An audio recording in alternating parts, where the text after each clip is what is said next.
Hello, hello. Ooh, yeah. Welcome to ARMBAR Radio on 97.7 FM, The City, the Valley's only home for wrestling radio. I am Jay Ochoa, a.k.a. rechristened by my crew as WrestlePedia, and I'm alongside these two sweet crew members. Go ahead and introduce yourselves, boys. Tony Matuk. Isaac the Architect. And of course, Mike the Business Guys. It's a very exciting week in wrestling. We got WWE Fastlane this Sunday night. And man, what about this past weekend? History made in New Japan Pro Wrestling. Definitely. A new IWGP Intercontinental Champion, the Cleaner, Kenny Omega, defeating Hiroshi Tanahashi in a match to crown a new champion after Shinsuke Nakamura vacated the championship, since Nakamura is soon heading over to NXT. Isaac, your thoughts on that historic night? I think it's very exciting. I've been following Kenny Omega since, I believe, 2007 when he was having those matches. What was that little girl's name? Like, I remember. Yeah, it strikes me. It was the nine-year-old you told me about. I don't quite remember the little girl's name, but I remember seeing that, thinking, what was that? Or even when he was wrestling like those blow up dolls and he was doing like Zangief moves, I always thought he was entertaining. Seeing him in Bullet Club, seeing him as the new leader, and now finally as Intercontinental Champion, I'm really happy for Kenny Omega, and I really hope his career boosts from this. I'm really, really excited for him. Whoa. A little malfunction at the junction That there. was Electro Hour right there with Michael Wasadua. But it was a great night, and of course also the Briscoes and Toru Yano regaining the never openweight 6-man tag team championship, becoming the first 2-time never openweight 6-man tag team champions.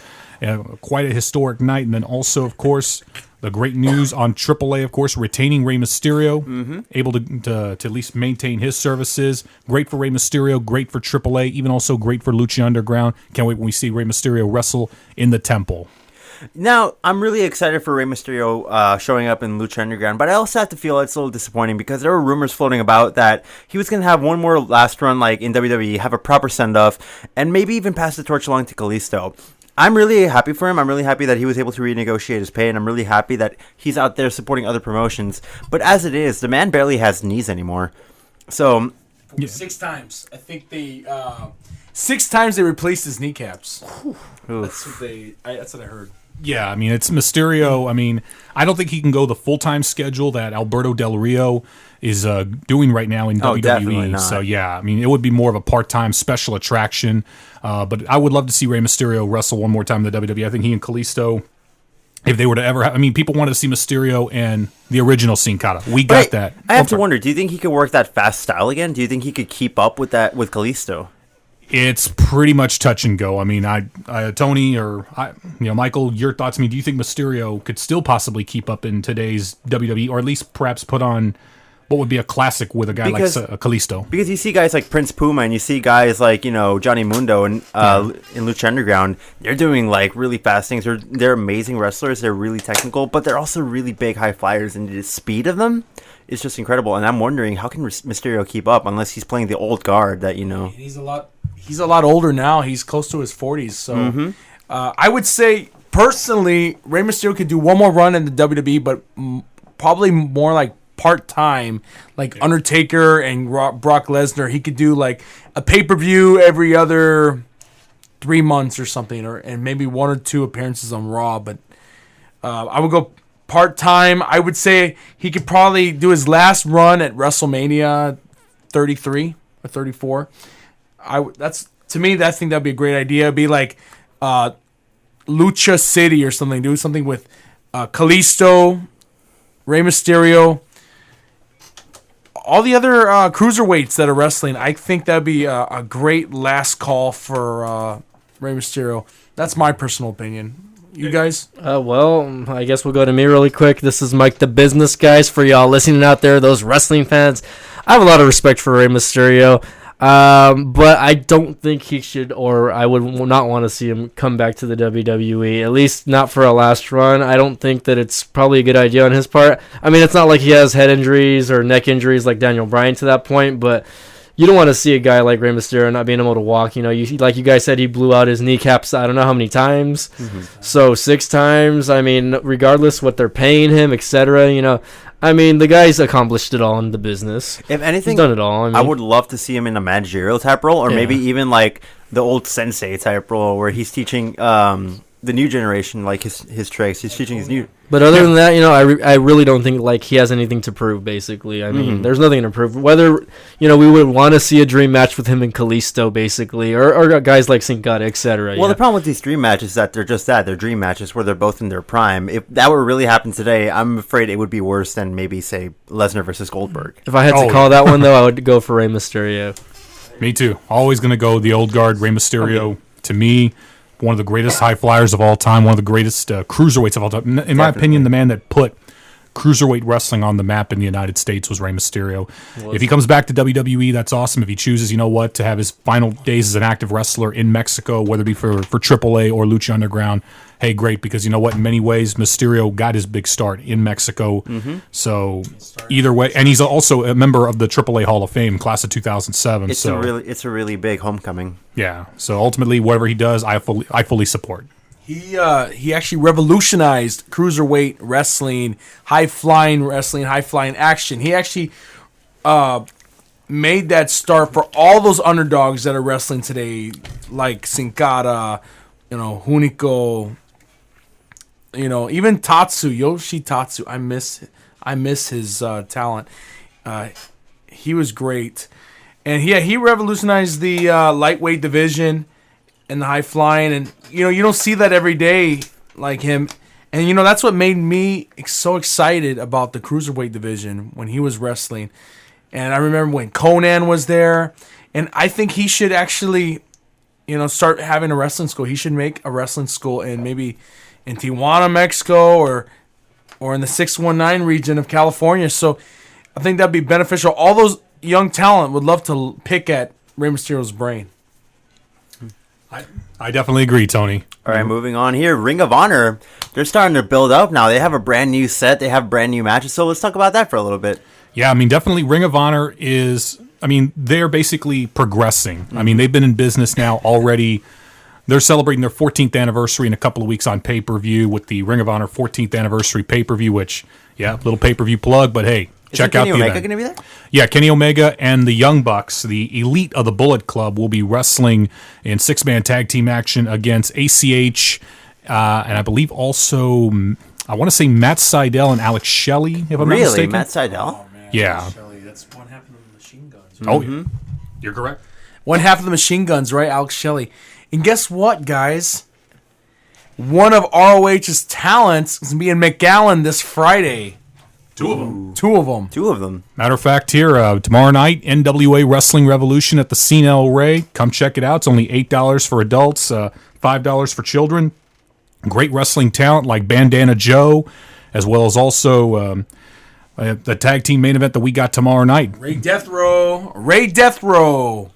And who else? Ray Death Row and Hanson, collectively known as War Machine, the Ring of Honor World Tag Team Champions. That's going to be a good show. They're going to be taking on Ray Knight and Danny Chance, who have been tearing it up in their Best of 7 series over at Wrestling Revolution. For one night, they are tag team partners taking on War Machine not for the tag team championship, but definitely just it's going to be a great match altogether between two great singles wrestlers and a great tag team that ultimately it's going to be a great main event. Check it out tomorrow night, NWA Wrestling Revolution. Now let's Teddy Hart as well. Let's give our local boys some love here. Let's talk about NWA Wrestling Revolution for a bit. I know that they recently had a Rookie of the Year match between Smokin' Jay and Richard Reason. Oh, yeah, that match. That was a great match. Yeah. That was a great match. It was epic. Yeah, Tony and I, we were ringside for that one. A lot of blood was spilled, but it was definitely worth the price of admission. Those guys really leave it all in the ring. You both Richard Reason and also Smokin' Jay Williams. Great match on Friday night. If you missed it, you missed a classic. And one day we hope to see those two, of course, tear it up, perhaps on a perhaps bigger stage, whether it be in the WWE or even also in Ring of Honor or in Japan. But shout outs to those two guys. Hey, great match. So who came out victorious in that match? Smokin' Jay Williams. Really? It was a great match. Oh man, you should have seen what they did with the full sheet pan and the cake pans and the chairs. Man, I actually have Richard Reason here for a class, so shout outs to Rich if you're listening to this. But yeah, he looked pretty beat up on that day. Oh wow. It was awesome, man. I was glad to be ringside for that one. What about main event? Let's talk about what is it? Jim Justice versus Ruthless versus. Yeah, it was Jim Justice, Shooter Roberts, and also Ruthless Lala for the Southwest Championship. Great matchup, triple threat, which saw a little bit of controversy. Tony, I'm sure you'll be able to explain this one. Well, apparently, someone rang the bell at the wrong time. Really? And they pulled like some kind of SummerSlam Brock Lesnar versus Undertaker storyline when the bell was rung without the referee's call. Well, it happened this past Friday, and that's when some tension started to hit. Unfortunately, Jim Justice did not get pinned. He was thrown out on the ring, and Lala ended up getting pinned by Shooter Roberts. And Shooter Roberts today he was victorious of his championship. He's the new South Texas champion. And I want to give a shout out to Shooter. Congratulations once again, Shooter. And Lala did one heck of a performance. She's gonna get a she's gonna get a rematch. Yeah. She's gonna get a shot for the title again. It's gonna be this time. It's gonna be Shooter Roberts and Ruthless Lala in the main event for the championship tomorrow night, which should be another barn burner tomorrow night. That's gonna be at really the historic exciting. CNL Ray. If y'all want to see some wrestling, go out every Friday. CNL Ray. How much is it? $8 for an adult, $5 for children. Great family entertainment. Don't want to miss it. That's NWA Wrestling Revolution. And as I told the guys there, it's kind of like, back in the day, we had the Sportatorium in Dallas for world-class championship wrestling. We had the Showboat Hotel back in the 80s with the AWA, as well as the ECW Arena in Philadelphia. And I'm sure a home that you know very well, of course, Isaac, the Impact Zone. Oh, man. In TNA Wrestling. Oh, man, I miss the Impact Zone. I miss the whole energy of it. And, of course, now the Full Sail Arena in NXT. So it's always great to have that home base. And Wrestling Revolution has definitely gotten that in the years they've been in business. All right, guys. So moving on here. So this is just like a little experiment here. We want to maybe open up the show every week with a little 15 minutes touching upon the independent scene, touching upon Japan, touching upon Ring of Honor. Leave us your feedback on our Facebook page at facebook.com/UTPA ARMBAR. Tell us what you want to hear. Tell us more about that. I know we have somebody here want to talk about more about Total Divas. Oh yeah, I saw that post actually, but I still am not following Total Divas too much. I haven't caught up. I mean, I used to be big on it, but I don't have cable. So yeah. Well, and shout out alert, of course, to my friend Crystal. Of course, I mean, we're all pro wrestling fans. She was the one. She was the one. All right, hey Crystal, how's it going? Hope you're listening. By the way, Yes, we will definitely try to get some Total Divas talk for you during either today's show or at least in the coming weeks. But just want to give you a shout out, Crystal, who became a fan of ARMBAR Radio. Thank you. And for those who have not yet liked our page, please do so. Give ARMBAR some love. All right. But yeah, this is what makes me really excited to have WrestlePedia here on our team. Is that I can finally talk about my independent wrestling. I just feel like leaving now, guys. Sorry, okay. All right, so let's go ahead and move on to Monday Night Raw. Let's move on to Monday Night Raw. Yes. So Dean Ambrose starts off the show calling out Brock Lesnar, asking for all of those F5s, guys. Come out here, Brock Lesnar. I want an F5, all right? And, of course, who comes out? Stephanie McMahon to interrupt. You're not going to get this, blah, blah, blah, blah, blah. This isn't going to happen. Just get out of here. Whatever. So then that turns into, and anyway, Isaac's taking a break while eating over here, right? That turns into a fatal five-way. One of the first times I've ever seen this, actually. It's a very rare match, actually, guys. But a fatal five-way for the Intercontinental Championship. You got Dean Ambrose versus Kevin Owens, of course, Stardust, Mr. Prince Pretty, Tyler Breeze, and Dolph Ziggler, okay? So that was the fatal five-way, and it wasn't that long of a match. It wasn't a bad match, obviously, right? And, of course, if you guys watched it, you'll know that KO came out on top. It was very dramatic at the end. Dean Ambrose lost his title, which is very depressing if you're a Dean Ambrose fan, obviously, right? But it is very exciting. But it makes it a better storyline for Ziggler and KO at Fastlane, because guess what? That title had to be defended, and Dean Ambrose in that triple threat match in the main event wasn't going to happen, or he wasn't going to go in as champion. And I knew this talking about it last week, guys.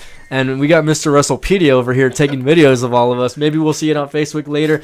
Maybe we won't. No, I mean, I like showing our work because I'm very proud of ARMBAR Radio, and I'm proud to be part of the ARMBAR some family. ARMBAR barbecue, by the way. Yeah, Tony made some good stuff here. Check out that stuff. But anywho, so the fatal five-way was a short match. It ended up with the KO winning, and KO is now your two-time Intercontinental Champion. I'm so happy about that. Yeah. Two-time Intercontinental Champion. Your thoughts on that, Congrats, guys, Kevin before Owens. we move on to the next bit. Well, with Kevin Owens winning the Intercontinental title, it gives Dean Ambrose that opportunity to focus now on the triple threat matchup at Fastlane for the shot at the World Heavyweight title against Triple H, or at least something to do where if in case they decide, you know what, we're not going to put the Wyatts against Brock for WrestleMania, they decide, hey, Ambrose versus Brock, that's more of a moneymaker. I hope that match takes place at WrestleMania. Speaking about Brock, I have some news up here coming up later in the hour on Dirt Sheet Roundup. But moving on. Definitely, and of course, but Kevin Owens winning the Intercontinental title, it's a great plus. And plus, we were you, Michael, and Tony, we were talking about last week the Ziggler-Owens rivalry, how it needs to culminate, needs to mean something, and now we got that Sunday at Fastlane for the Intercontinental Championship.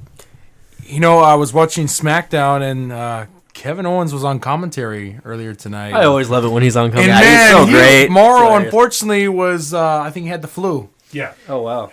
Man, he was so sarcastic with Michael Cole. Man, he was just a royal jerk to him, and they were just bickering at each other throughout the match. I couldn't stop laughing. Like, I didn't really pay attention to the match. I was just listening to the bickering. Can we all just say that Kevin Owens hates Michael Cole? I mean, can I we think just throw Kevin that out Owens there? hates everybody. But I really feel like he picks on Michael Cole all the time. Like he's like, "Come on, Michael Cole!" Like He was actually comparing Michael Cole to Morrow. Oh, wow. Like saying how great Morrow is compared to Michael Cole. Like, Didn't should he say take his something job. like, "Oh, I know why Morrow's sick because he heard your commentary"?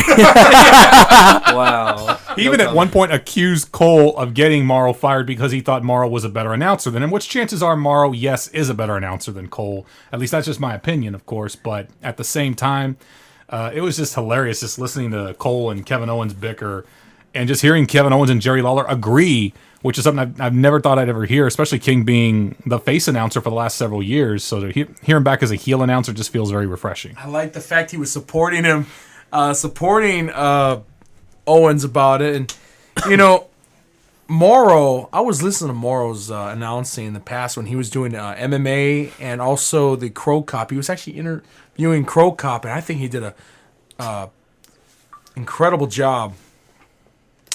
Man, Javi just can't get enough of this barbecue. Look at that barbecue. It's awesome, man. Man, great. I tell you, Kevin Owens, this is the talent we want to see. I mean, he's a heel. He may not have the body like McMahon expects to see on TV, but the man can sell it. His kicks, his maneuvers, His leaps, everything. He moves like a 100-pound guy. And to pair it off with Ziggler, this gives Ziggler a lot of competition during this run. SmackDown, unfortunately, Ziggler got cut a little short. Yeah.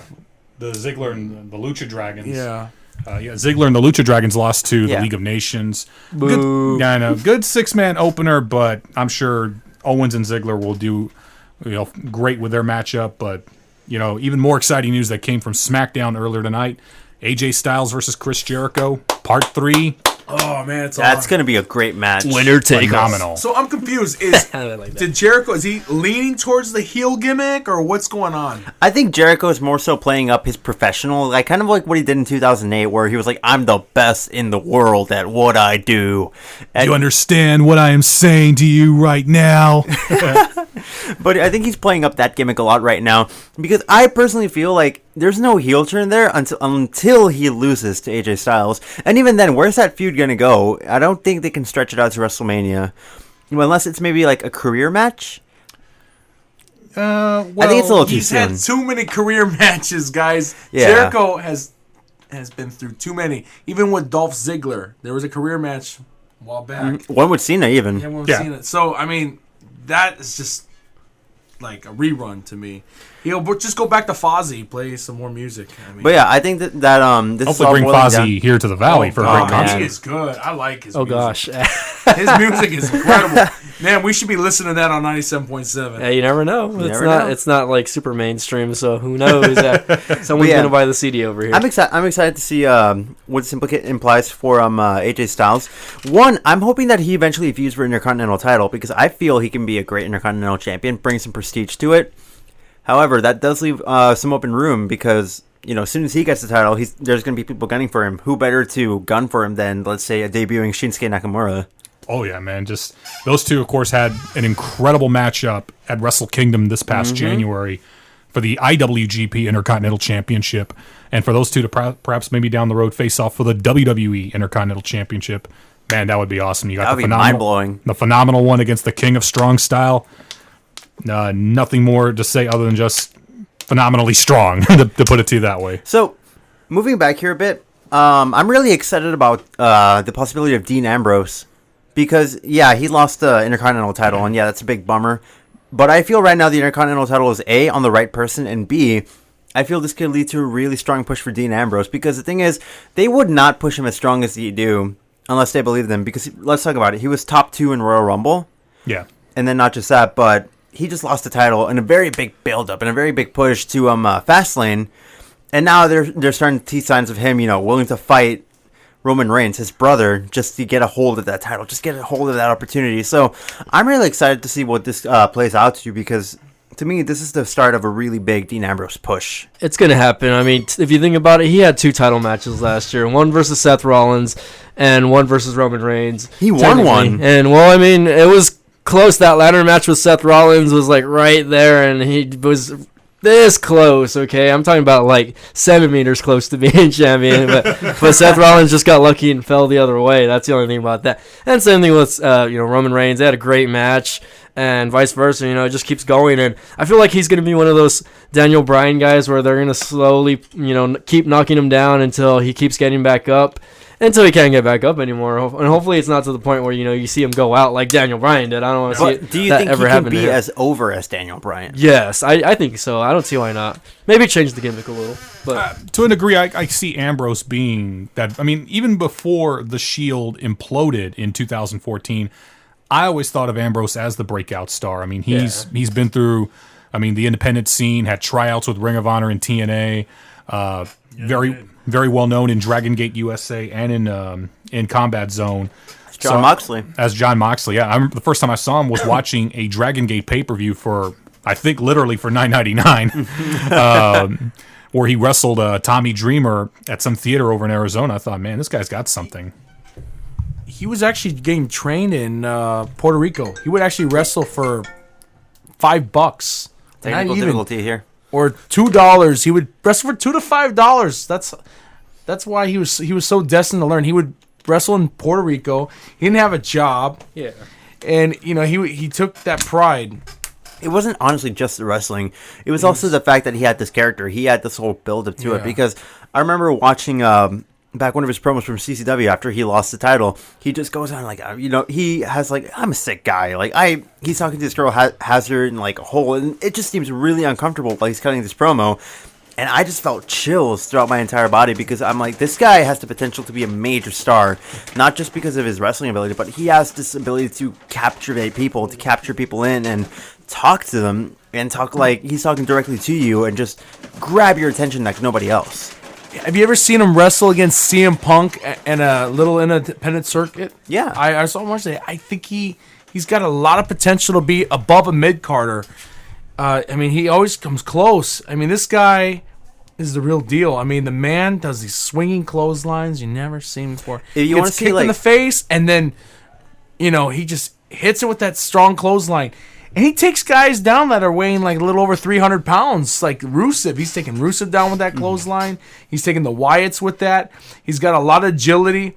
And this is what we want to see. And a little bit of Jonathan Moxley. I like a little bit of, he has a combination that he likes to keep. And this is what WWE wants to see. Less soap opera, but more action. If anything, if you want to see a classic Dean Ambrose match, just so you can get a feel of what he really is, look back to FCW and his match versus William Regal. That's a match you should watch. Yeah, Dean Ambrose reminds me a lot of old school Terry Funk, or even someone like Brian Pillman. Yeah, hey, Brian Pillman. What was his nickname? Of course, Flying Brian. Not just Flying Brian, but I'm talking Loose about Cannon. Exactly, the Loose Cannon. The Loose Cannon and the Lunatic Fringe, I definitely see some similarities between Flying Brian and Dean Ambrose. But the only thing that was a bummer was that Pillman unfortunately never won the world title. He unfortunately passed away before he could ever do so. But Ambrose could definitely. I would not be surprised if before all said and done, Ambrose becomes WWE World Heavyweight Champion. But do you think this can happen at this WrestleMania? as far as this WrestleMania, I would love to say yes, but unfortunately, from what WWE's doing, they want to make it towards Triple H versus Roman Reigns. The buildup has been there since TLC, so I kind of don't see WWE steering. Thank you, WWE creative, for giving the fans what they want. Right. Which they've pretty much done, and I say that sarcastically, for the last, 2 or 3 years? I hate the fact that they have to still stick with storylines, and this is what kind of ruined WrestleMania a few years ago with the whole Batista thing and everything like that. I mean Bautista. Blutista, okay. Anywho, okay, let's move on here. We spent too much time on Dean Ambrose, and as much as I love the guy, let's talk about our next match or whatever happened here on Raw, okay? New Day promo, okay? They're talking smack about Edge and Christian, right? New Day rocks. New Day rocks. All right, so anywho, that's not funny, guys. Okay, so New Day promo, they cut a promo, and I put this in parentheses here, guys, so that you all know this. With the New Day, they smacked about ENC, which is Edge and Christian, obviously, right? I don't know what's going on there, but basically that turned into a match: Mark Henry versus Big E Langston. Okay, yeah. And this is kind of a match that I've been wanting to see for a while. I mean, because Mark Henry is the Mr. Strongman of the WWE, the world's strongest man. I mean, and Big E holds weightlifting records over in Florida. Yeah, so Big E's, he's got his accolades in weightlifting, and Mark Henry's got his world records and Olympic gold medals, etc. I'm not even too sure what's going on there, but it was a pushover match. Obviously, it was I guess Mark Henry putting over Big E. So Big E won this match. It wasn't a bad match, obviously. I mean, Mark Henry's still trying to throw, his weight into the ring and say, like, hey, I'm still here. I still got it, guys. And, he still ends up losing the match. But I don't know. Just, it was a real quick match. That was a really weird finish, too. Yeah. I mean, I guess Big E had him picked up, and then he kind of just fell down. And Mark Henry would just, I guess, fake being hurt from the rib or something like that. But I think he was legitimately hurt. He might have been legitimately hurt, because, I mean, maybe Big E picked him up wrong or something like that. But I have no clue about that. Or actually, it was from the splashes Big E gave Mark Henry. All right, guys, comments on that, and only one apiece. All right, go right now. Starting with Jay. As far as that matchup, it was, I would say, the rib injury. All right, Tony? Same here. Rib injury. All right, Isaac. Awkward finish, but overall, I thought it was a pretty decent match. It was an okay match. I was not disappointed. Okay, going forward, Brie, Bella, and Charlotte, and that was basically a promo. I mean, Brie Bella I'm gonna beat you this Sunday. I'm still not gonna retire from wrestling. I'm just gonna cut it off here. That I'm just waiting for Becky Lynch to win the title at Mania. Same here. I really want her to win. She's got a lot of talent. I mean, it's a darn shame, yes, that Brie is going to retire eventually soon, just because she wants a family. Can you blame her? Yeah, she's she's always, her husband's at home trying to recuperate.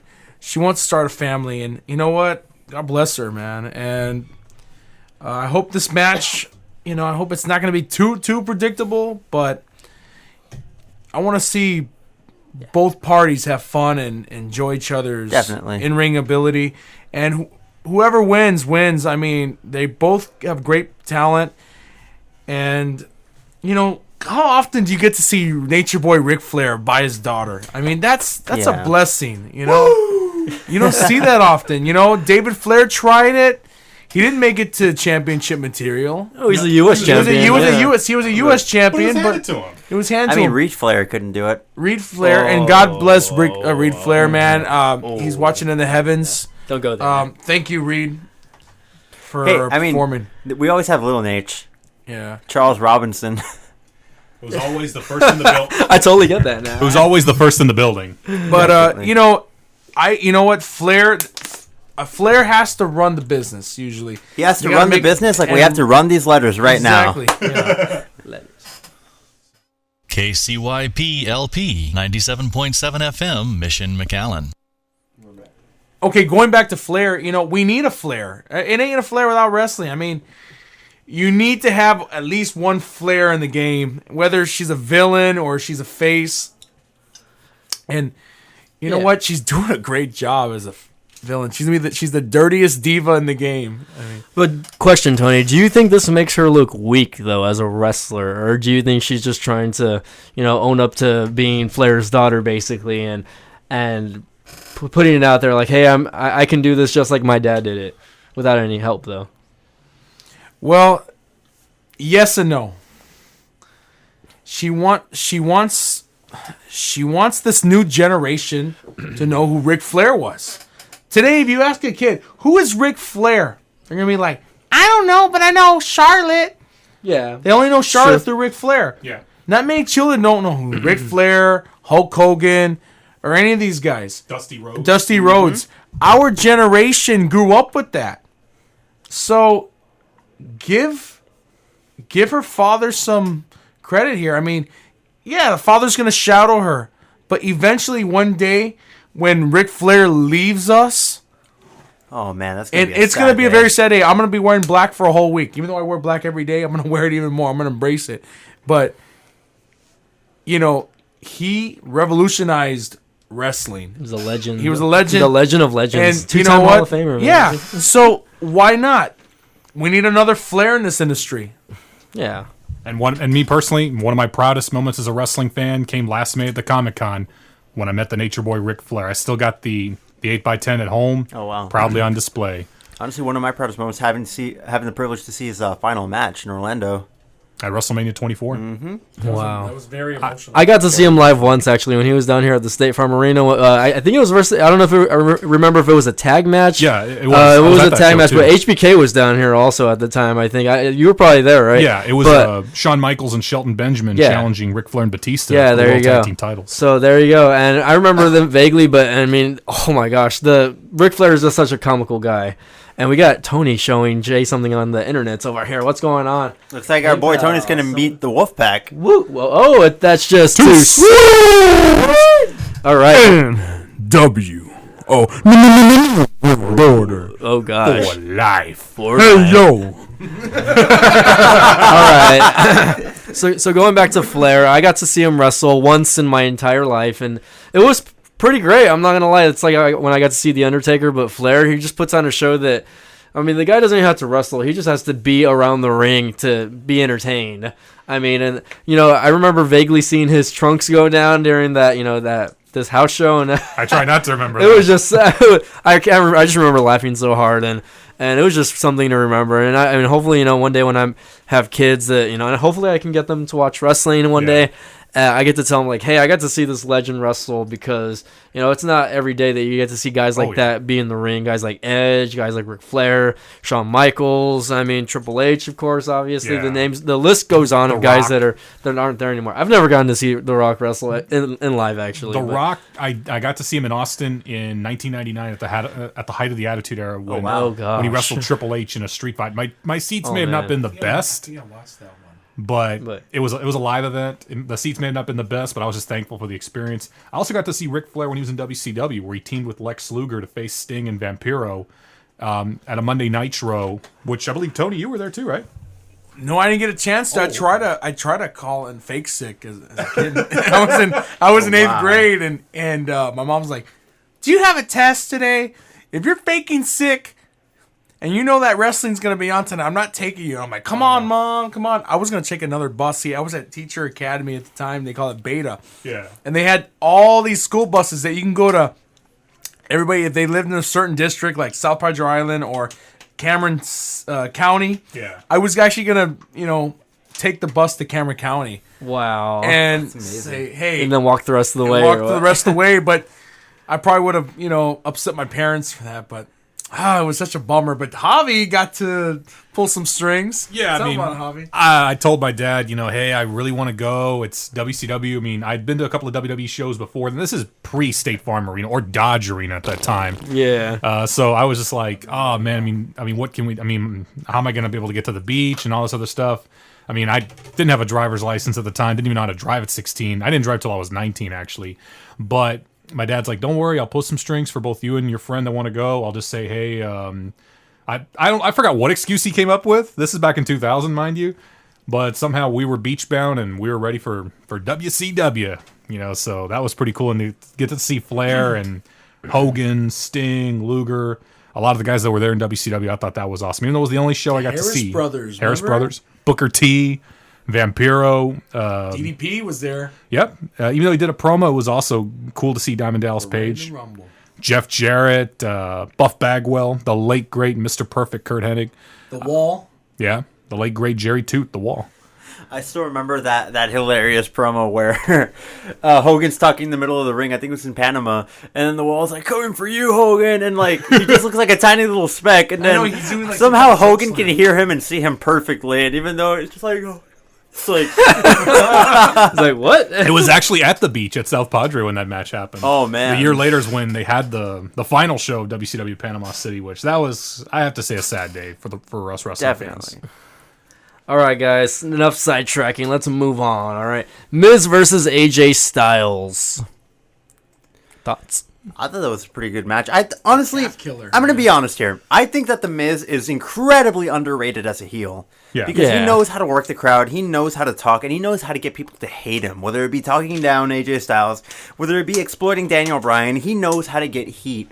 And I feel right now he is criminally underrated, and he should be higher up on the card, especially as it goes as far as, as a talker, as a wrestler, he's solid. I agree. Maybe not so much on the wrestling side, but I feel like the Miz, even though this guy grew up watching wrestling as a fan also, Definitely. so he knows what's up. The guy was in the real world. He would carry around belts in the middle of the street while getting drunk back in the day. But this guy, I'm gonna completely agree with Isaac. He has the in-ring presence on talking on the mic. He knows how to work a crowd. I'm not such a huge fan with him as far as ring, abilities go, but I mean, he's in great shape for a guy that's been wrestling for about 10 years, a little more than 10 years already, since he was doing developmental, etc. Yeah. And, I think that he's putting himself out there in the mix when he's trying to get involved with guys like Chris Jericho and AJ Styles and saying, hey, I can beat you guys up also. And I mean, getting involved with the whole Miz TV, interacting with Chris Jericho in the highlight reel. It's just, it's cool. I mean, I respect it. So, I mean, going forward, what do you guys think about that? 1, 2, 3. Hoorah! Anyway, remember that was the start of his career. You know what? When he had the shorts. When he I had the remember. shorts and the mohawk. Yeah, No, oh gosh. he looked yeah. so He was stupid considered with like that. the chick magnet. Now, let me get back to the Miz thing. Yeah. I feel like something's brewing up. I feel like it's going to... Okay, the third chapter of Jericho versus AJ Styles, I have a feeling that the Miz is going to get involved in this match. Should be a this Sunday. triple threat match. Yeah. Can you blame the Miz? The man main evented at WrestleMania and won the championship, and he's going back to like low mid Carter. I mean, this is not right. This guy, he knows how to sell a crowd, like you said, and he knows how to make that talent look really, really good. I mean, the man can make them look big. I mean, he And he lost knows his how- teeth versus AJ Styles. Yeah, Yeah. He lost. He tapped out to the calf killer. Am I right? Yeah. And now he taps out to the Walls of Jericho on SmackDown. Give this guy one more run for a championship. I would say the same thing, but the main reason Miz has been shoved lower and lower down the card. I mean, look at it this way. WrestleMania 27, he's the main event against John Cena for the championship. 2 years later, he's on the pre-show with Wade Barrett for the Intercontinental title. Yeah, that's not. And the main reason is because supposedly when Miz was headlining pay-per-views, specifically Survivor Series 2011, when it was him and R-Truth against Cena and Rock, the pay-per-view didn't sell well, and the guy that they ended up blaming for it was Miz. Mm-hmm. Which is kind of sad. I mean, you can't blame Cena, can't blame Rock. Let's blame the Miz. So It wasn't just that, but he had a few mishaps, especially with R-Truth, failing to catch up a guy, which inadvertently led up to R-Truth getting injured. So Yeah. obviously he's had some heat on him, but it seems like it's starting to disperse now. Yeah, but hopefully at least Miz gets one more heel run at the championship. Maybe a Money in the Bank. That could hap- Hopefully. It could happen. Okay, guys. Okay, moving on here. Paige versus Summer Rae. I really don't like Paige, but I'm just gonna let that know. So I'm just tuned out here. I just have to say that Summer Rae is a great wrestler. Summer Rae gets the win with a quick roll up. To be surprised, to Yeah, all of I was us. amazed mean, by I that. was just like, wow, what? Paige lost, but I guess Paige To be is still fair, getting if some you were heat. surprised by It's if you were schoolboy surprised kid, by the right? fact Yeah. that Summer Rae is a good wrestler, you haven't watched NXT. Yeah, I She mean, is a I've great wrestler. I've seen some of her stuff, and the fact that they're just kind of like they've been pushing her down since she was, I guess, with the whole Ziggler thing, and Yeah. she kind of phased out a little bit after Fandango, Ziggler, etc. She never really got to wrestle, and now maybe, hopefully, we'll get to see. Maybe there will be a feud between her and Paige, and hopefully something comes up from that. Did you see that clip after Raw last Monday before the podcast with Big Show? The one with Paige, I think. It was actually with Summer Rae, R-Truth, and Goldust. no. I saw the Goldust They're R-Truth. driving. It's on WWE Network, and they're traveling, they're driving, they're talking about stories. Oh, the ride along. The ride along. Yeah, ride along. That was awesome. I didn't watch that. Man. No. I liked it. I was too busy watching the Big Show podcast. Okay. Oh, that one was. That was a good. That was a very good podcast. one. I thought the Big Show was gonna get heat for mentioning Hulk Hogan's name and Oh. drinking the No, beer. no, on no, the no, set. no. I Stone was Cold- weird about that. No, 'cause he's the telling Stone his Cold story. podcast is always. It's a little less restrictive, yeah. Yeah, it's Stone Cold's podcast. I mean, he's even asked some of the toughest questions, like even asking Triple H, if you could change one thing about Monday Night Raw, what would it be? Or even asking McMahon directly about CM Punk. Yeah, so He also mentioned the other brand, TNA. No lot. one has the guts to do what he did by asking an alternative promotion like TNA. No one has that intestinal fortitude. Yeah, nobody mentions that. Everybody's really scared. And this guy, he reminds me of a politician. He doesn't care. He will say it. This man mentioned TNA wrestling. He mentioned Hulk Hogan, and that's what I was afraid because they took Hulk Hogan off the roster, yeah. but man, that just got me a little shocked when they did that. Definitely. Yeah. I mean, Hogan, yeah, I mean, he said some things he shouldn't have been saying, but to go as far as removing him from the Hall of Fame, I mean, come on. He didn't do what Chris Benoit did years ago where he, killed his wife and his son. Whoa. Speaking of Chris Benoit, what is up with some of the Facebook users putting Chris Benoit and using that for joke tactics? That's really I've been horrible. It's really looking disgusting. at going that on lately, there. and I think that's a big insult. Let the man rest in peace. Whether he did those horrible things in the past, that should not be. That's very uncalled for. Whoever's doing that, please, with the jokes with Chris Benoit on Facebook, knock it off. That's not funny. Come on. Chris Benoit was a great wrestler, but don't be doing that. And Bret Hart wouldn't appreciate that either. Yeah, I mean, Now the Hart Foundation would not appreciate that. All right, let's go to the main event of Raw, guys. And I'm just going to say, if Raw had started off like backwards, I honestly think it would have been a great Raw. Yeah, it should have been. What was it? The Wyatts? It was Braun Strowman versus what? Big Show, right? It was it was the old guard. That It was was Big. good. Who was it? It was Big Show, Big Show and Braun? Goldberg. Yeah, well, No. Goldberg. Ryback. Rye Bizzle. That's I'm what sorry, I yeah. was. Rye Bizzle. I Ryberg. just look at him And now, Kane. and I'm just saying, I'm watching WCW. Okay, I'm sorry.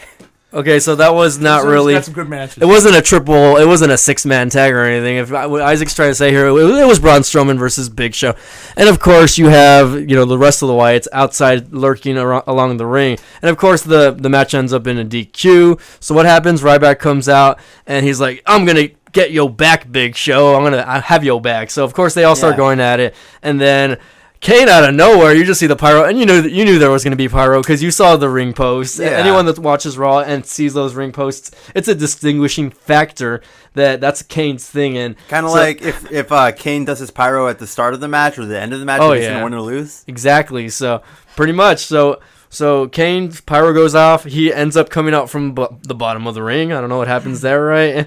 And it just turns out into an all-out brawl, Titans versus Titans, and that's going to be a match at Fastlane. I'm actually excited about this championship and this pay-per-view. I want to watch the pay-per-view just for that match with gonna be a good Kane. match. I mean, that's awesome. He comes from the depths of hell, and he sold the show.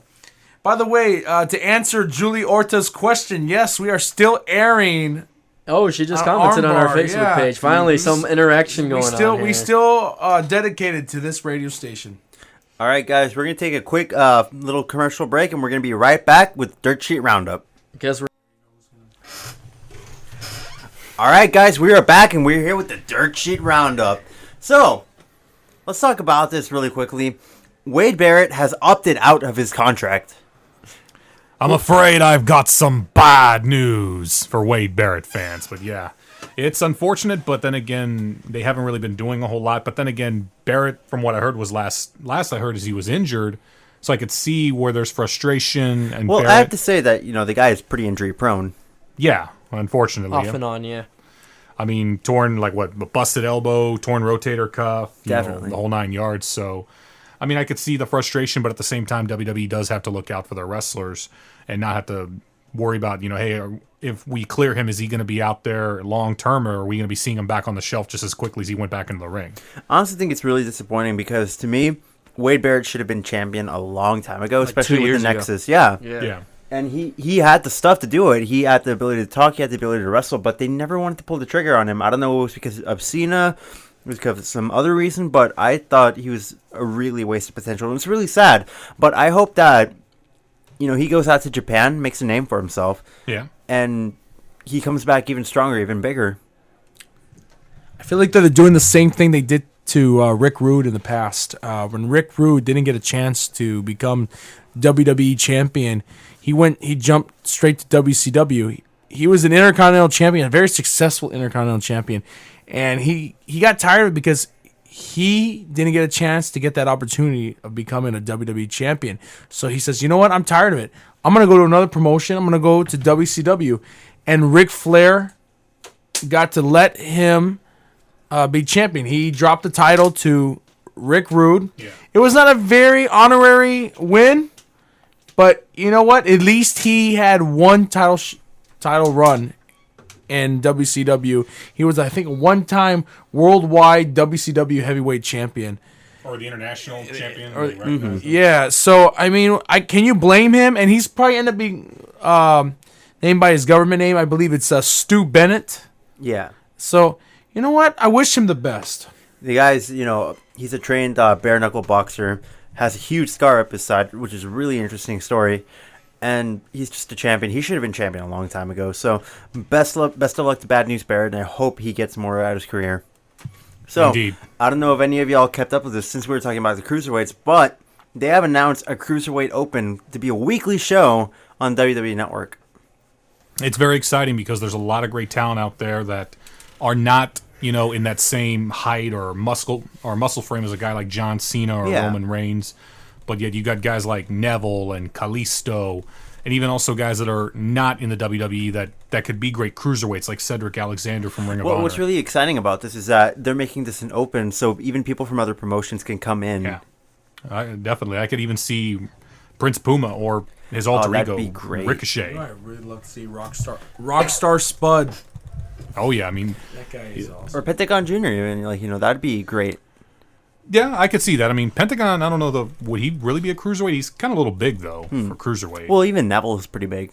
yeah, You know what I like about this, though, guys? They're going to bring in mounds and mounds of talent all over the world, basically. And I was reading an article about this. I mean, Triple H is going to pull out all the stops here, and he's going to bring in talent from all over the world. You might even see some locals from here on one of those shows. You never Yeah. know. Danny Maybe Ramone. Danny Ramones, Richard Rees, Even- Smoking Jay. Death Row. Who knows? Richard Reason, Yeah. or even also Bandana Joe, who's Yeah. even said, "Hey, he wouldn't mind That's going to the cruiserweight." it's a great division. opportunity You know for what- all those guys. You know what I'd love to see in the WWE is Joey Ryan. Oh, yeah. He is incredible. Gilbert. You know what he reminds me of? He reminds me of the guy. He reminds me of the guy from the Anchorman. Ron Jeremy. He reminds me. Not Ron Jeremy. No, it's Ron Burgundy. Ron Burgundy. Ron Burgundy. Yeah, never mind. I always Stay said classy, Ron San Jeremy. Diego. Well, he reminds me of a young Ron Jeremy Stay too, classy. back in the '70s. Yeah. But I love his attitude with the lollipop, and he reminds me of a little bit of Ron Burgundy and a little bit of Dolph Ziggler. At the same Yeah, time, he's got that flash. He's got that old school look. Does Joey Ryan? I actually got to meet him at the TNA Lockdown fan interaction wow. in San Antonio. Pretty cool dude. Was Joey Ryan? He was actually going to be wrestling Chris Park, aka Abyss, at Lockdown. Real chill dude, and I'm glad that he definitely landed big with Lucha Underground, and hope for big things out of Hollywood's own Joey Ryan. Yeah, this is really exciting news because I'm really excited to see, people from Japanese promotions. Imagine someone like Naito in this division. Oh man, he's tearing it up right now with him and the guy's name that was also in Ring of Honor. Who he's part of now a tag team with, where they now call themselves the Evil Guys from Japan. You know what I'm talking about? Yeah. But yeah, Naito. The Red guy that Dragon? no, not Red Dragon. No, Red Dragon. That's Bobby Fish and Kyle O'Reilly. Yeah. But Naito, of course, he was part of the junior heavyweight tag team division as part of Team No Limits. So I could definitely see him doing great things if he was to go to the cruiserweight division. Definitely. WWE's Hopefully this isn't just, bringing over someone like Justin Liger, which, as much as I respect Justin Liger and I love his work, he's pushing it like he's in his 50s now. So hopefully we can see some young, fresh talent here. Yeah, definitely, for sure. Or even also, it's a shame this guy will never make the move to WWE, and that's Kazuchika Okada. The IWGP Oh, champion. man. Rainmaker Okada. Oh, man. Just the Rainmaker pose and how they do the camera shots. It's like, oh, that looks so awesome, Definitely. especially when they do it live at the Tokyo Dome. It looks so cool.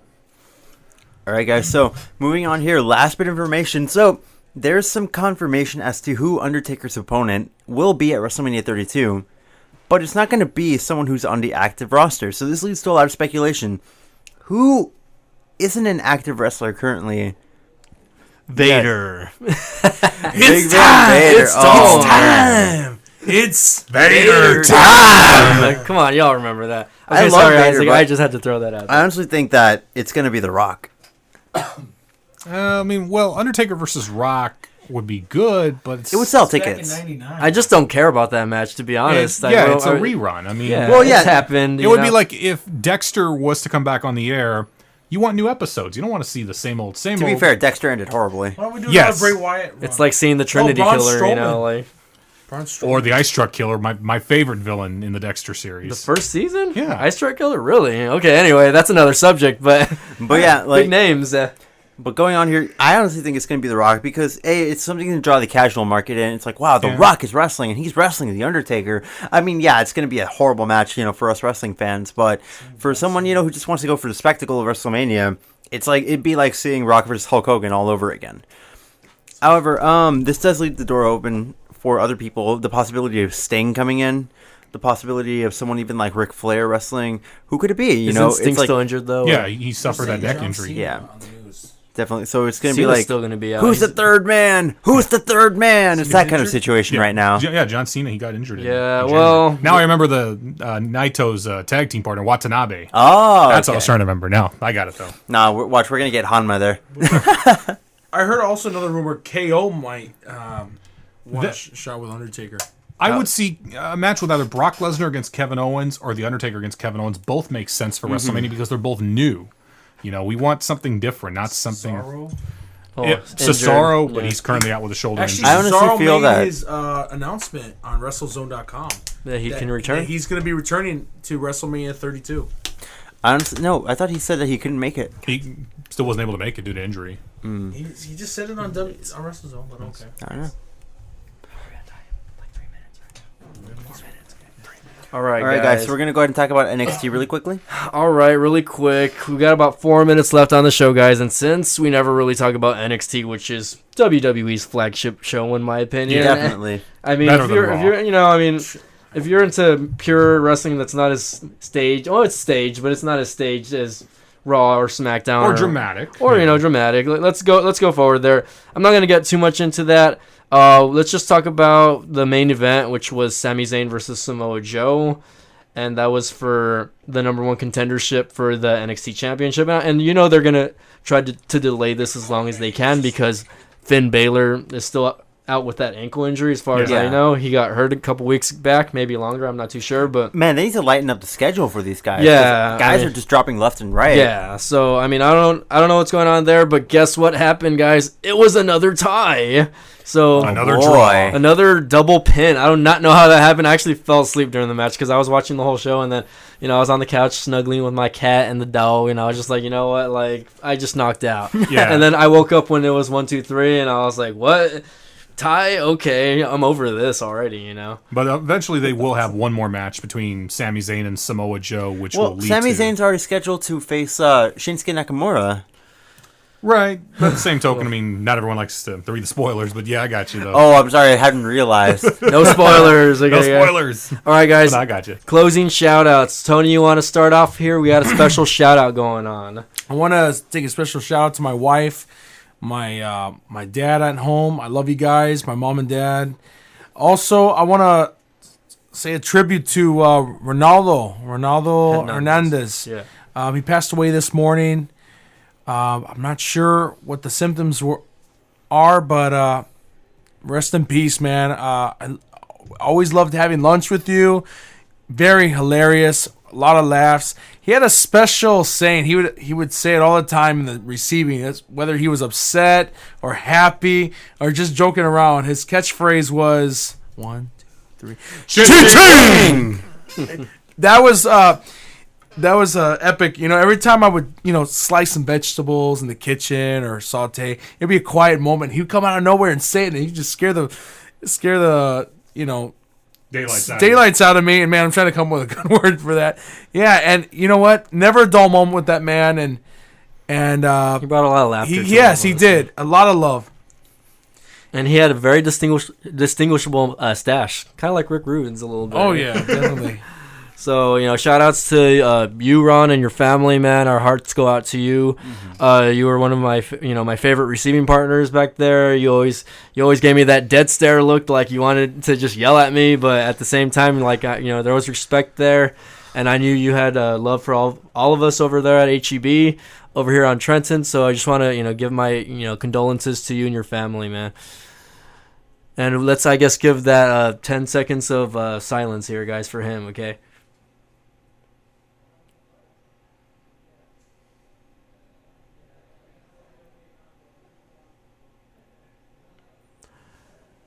All right. Okay. We're back. So, time to close it out, Isaac. Last week we messed this up. Me and Tony, I don't know what happened here. No, our closing We just Scott don't Hall know it. We just push. don't know the Scott Hall. But yeah, go ahead and give us that closing statement here, Isaac. All right, guys. Well, thank you so much for listening to another week of ARMBAR. We'll be back next week here only on 97.7 FM every Thursday night. What am I saying? Friday night. We fight on Fridays, Michael, but no, every Thursday night, 9:30. And remember, guys, hard work pays off. Dreams come true. Bad times don't last, but bad guys do. Thanks for listening. Follow us on Facebook.com/UTPA Armbar, on our Twitter, WW_Armbar. Thank you so much for listening. We'll be back next week.